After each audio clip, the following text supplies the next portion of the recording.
하나, 둘, 셋. 안녕하세요. 네, 공감 책방 두 번째 시간입니다. 오늘은 이 선량한 차별주의자라는 책으로 유명해지신 김지혜 교수님의 두 번째 책인 가족각본이라는 책을 가지고 와봤습니다. 공감도 읽었어요라는 주제로 이제 저희가 컨셉으로 왔는데, 왜냐하면 김지혜 교수님의 섭외를 실패했어요. 네. 저희의 동료로서 이주민 관련 연구도 하셨기 때문에 그 인종차별 철폐 협약 2018년에 저희 심의 있었을 때, 유엔에서 심의 있었을 때 일주일 동안 같이 제네바 출장도 같이 했었어요. 그러니까 저희가 그 정도로 이제 각별한 사이이고. 근데 김재 교수님 집에는 못 놀러 가보셨죠? 네. 책에 대한 전반적인 소감부터 좀 얘기를 해보면 좋을 것 같아요. 우리 마음대로. 네. 저는 오히려 린 변호사님한테 왜 공감 책방 두 번째로 이 책을 선정하셨는지 궁금합니다. 또 린 변호사님이 책을 많이 읽으시는데 그 중에서 특별히 가족각본을 선택하신 이유가? 너무 재밌겠다 하고 읽는데 읽는 동안, 그러니까 제가 한 사건도 있지만 특히 장서연 변호사님이 했던 사건들, 그러니까 공감 성소수자 영역에서 했던 사건들이 중간중간 이렇게 나오는 거예요. 이 책도 소개할 겸 뭐 공감의 성소수자 영역 활동 소개할 수 있겠다 싶어가지고, 그래서 사실 이 책 빨리 해야 되겠다 생각. 네. 변호사님 어떠셨어요?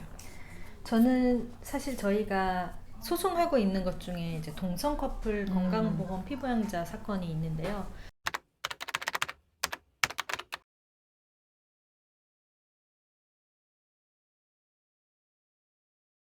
거기서 하나의 주요 쟁점이었던 것이, 그럼 동성 커플도 사실혼 관계로 인정할 수 있느냐.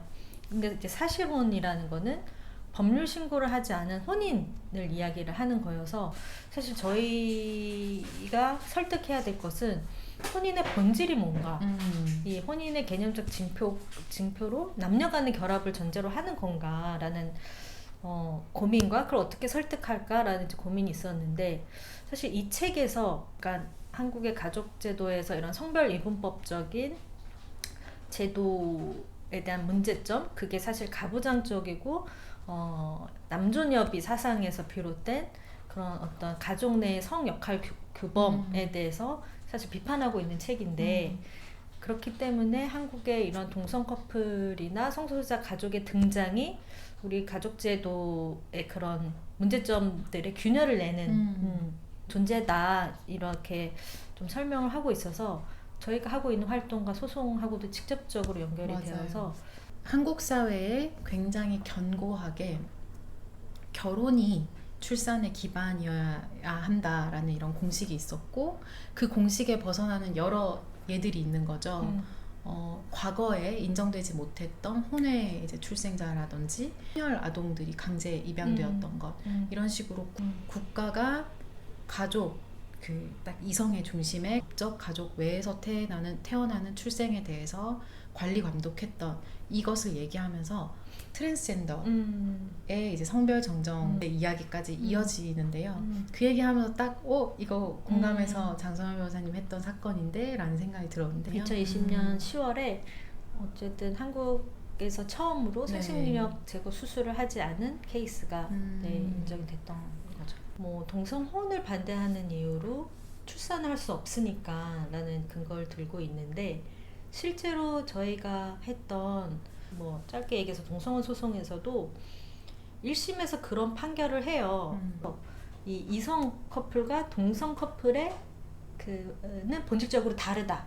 그 다른 이유로 공동자녀 출산을 들고, 그렇기 때문에 공동자녀 출산과 뭐 양육과 그래서 사회구성원을 재생산하는 이성 커플에게 다르게 대우하는 것은 평등권 침해가 아니다, 이런 판결을 한 게 있는데, 사실 이제 그 논리는 이미 전 세계적으로 다 깨진 논리라는 거죠. 왜냐하면 뭐 불임이라던가 이게 이혼 사유도 아니고, 또 꼭 출산을 전제로 결혼하는 것도 아니고 이성 커플들에게도. 근데 그걸 이제 동성 커플에게 이제 요구하는 것 자체가 차별이고, 점점 이제 결혼과 출산은 분리가 되고 있는데 여전히 한국에서는 그게 너무나 붙어 있다는 거죠. 그래서 사실 혼외자라는 용어도 외국에서는 아예 그런 용어 자체가 없는데 한국에서는 혼인 중인자와 혼인 외인자 이렇게 또 구분하기도 하고. 가장이 저는 아주 흥미로웠는데요. 네. 가족 각본 안에서 역할이 이제 성별에 따라 평등하게 되고 있는가에 대한 질문을 던지거든요. 벌써 질문할 생각이 너무 신나. 것 같은데. 근데 여기에 무슨 얘기가 있냐면 네. 꼭 성별이 다른 두 사람이 있어야지만 가족일까? 네. 오히려 동성 커플이 이성 커플보다 가사 노동이나 임금 노동 그 분업에서 훨씬 더 평등하다. 그러니까 누구 한 명이 가사 노동을 다 맡아 하고 임금 노동을 맡아 하는 게 아니라 평등하다라는 얘기가 있었어요. 근데 제가 그것을 보면서 정말 실소를 이제 계속해서 옆에 있는 케이스는 그렇지 않은 것 같은데. 옆에 있는 케이스, 특히 여기 있는 케이스는 과연 평등한가? 선생님 댁에서는 어떻게? 사실 이제 통계하는 것이 어떤 대체 전반적인 경향을 얘기하는 것이고 모든 사례에 맞지는 않다. 뭐 저는 객관적으로 인식하고는 있어요. 사 분담의 비율이 1대9다. 그래서 댁에서 2대8, 뭐 3대7로 바꾸기 위해서 이제 노력은 하고 있다. 네. 결국 그 통계를 인용한 건 뭐였냐면 이제 다양한 가족 구성이 가능하고 오히려 동성 커플이 혹은 법적인 혼인을 하지 않은 이성 커플 간에 훨씬 더 평등한 관계가 있다라는 것이 통계적으로 있다라는 거예요. 그 통계가 우리나라와 같이 딱 고정적인 어떤 그 역할이 요구되는 경직된 가족 관계를 유지하는 우리나라 사회에 던져주는 메시지가 있는 거고요. 그래서 더 다양한 가족, 더 평등한 가족을 상상해야 된다라는 저는 그런 메시지로 들었어요. 네. 이제 그 후반부로 가면서는 작가가 계속 지금의 이성혼 중심, 가족 중심 제도가 우리가 얘기한 것처럼 오히려 불평등을 심화한다라고 하면서 다양한 가족이 탄생하고 있다라고 이제 좀 소개를 하는데요. 그 가족 이성혼 중심에서 변화하려는 이 시도들, 특히 최근에 그 혼인평등 3법에 대해서 변호사님 짧게만 좀 얘기해 주시겠어요? 네, 최근에 올해 5월에 사실 헌정사상 처음으로 동성혼을 법제화하는 민법 개정안이 장혜영 의원 대표 발의로 발의가 되었고요.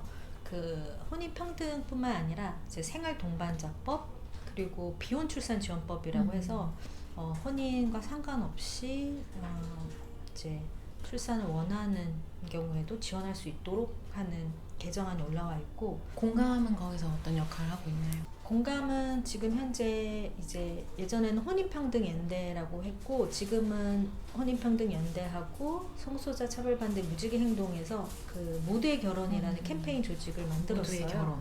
네, 공감도 거기에 이제 소속 단체로서 그런 입법운동 또 건강보험 피부양자 사건처럼 이제 소송 또 제도의 인식 개선을 위한 캠페인 이걸 같이 하고 있습니다. 한국은 과연 다양한 가족을 인정하는 방식으로 우리 조금씩 나아가고 있기는 한 건가요?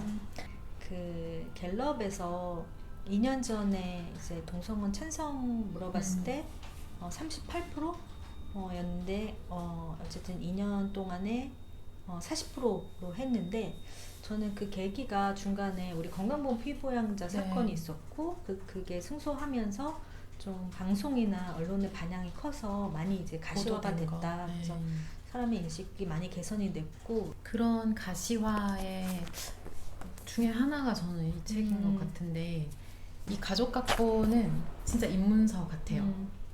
입문서지만 사실 다 다루고 있어. 기본서 같기도 해. 그래서 이 책을 보고 어떤 책 같이 읽으면 좋을까 좀 추천을 부탁드렸거든요. 지금 가족구성권 연구소 대표님으로 있는 김순남 선생님이 쓴 가족을 구성할 권리라는 책이에요. 가족 제도로 둘러싼 이제 사회적 차별에 대해서 그걸 좀 재구성하자라는 그래서 지금 가족 제도에 대해서 조금 더 다르게 색다르게 넓게 재해석하고 이런 법률상 가족이나 기존의 가족의 의미가 아닌 이제 다른 관계 형성에 대해서 사회적 인정과 그런 제도화가 필요하다. 좀 있을 것 같습니다. 재미없게 설명해 주신 것 그래요? 같아요. 재미가 없어. 이렇게 얘기하면 안 되는데 아니야 재미있어요. 재미있는데 이것도 한번 잡으면 한 번에 쭉 읽혀요. 좀 매칭이 잘 된다. 가족을 구성하고 권리 그리고 가족 각본 이렇게 같이 한번 읽어보시면 좋을 것 같아요. 둘 다 어떻게 보면 이제 우리가 생각하고 있는 고정관념 실질적으로 맞아요. 가족은 어때야 되는가. 네, 촬영에 협조해 주셔서 네. 감사드리고요. 근데 이제 이런 마무리를 하고 싶은데 이것도 진지하다라고 아니요, 하는데 좋아요. 작가님이 그 사인을 해주실 때 요 문구를 붙여주셨어요. 평등한 가족, 존엄한 삶. 근데 우리 헌법 제36조 1항이 뭐 혼인과 가족사 생활은 개인의 존엄과 양성의 평등을 기초로 성립되고 국가는 이를 보장한다라고 되어 있잖아요. 그러니까 사실 어떻게 보면 인생에 있어서 뭐 혼인이나 내가 이루고자 하는 가족은 그 삶에 있어서 굉장히 중요하고 그것은 그러니까 국가의 어떤 개입이라기보다는 약간 이제 자기결정권, 뭐 혼인의 자유 이런 걸 맡겨야 되는 거와 동시에 그런 또 뭐 사회 제도적인 뭐 성차별이라던가 이런 걸 없애야 되는 건 또 국가의 의무인 거죠. 가족 제도를 해부한다라고 하셨는데 공감이 하고 있는 활동들은 그런 것들을 조금씩 균열을 내고 다양하게 재구성하고 있다라는 생각이 들었어요. 그래서 이 가족 각본에 대해서도 모두가 한 번씩은 의심을 해보고 공감해서 엄청 지지를 받는 이 유튜브 촬영이라는 점을 다시 한번 말씀을 드리면서 가족 각본 한번 의심해보고 재구성하는데 힘을 이제 실어달라라는 말씀 드리고 싶어요. 그 힘을 싣는 방법은 공감의 후원 회원으로 또 이렇게 함께 해주시는 그런 방법이 있겠습니다. 김지혜 작가님 대타로 아니라 정말 너무 소중한 게스트로 이렇게 와주신 장서연 변호사님께 감사의 말씀을 드리면서 마무리하겠습니다. 가족 각본 추천합니다. 추천합니다. 안녕.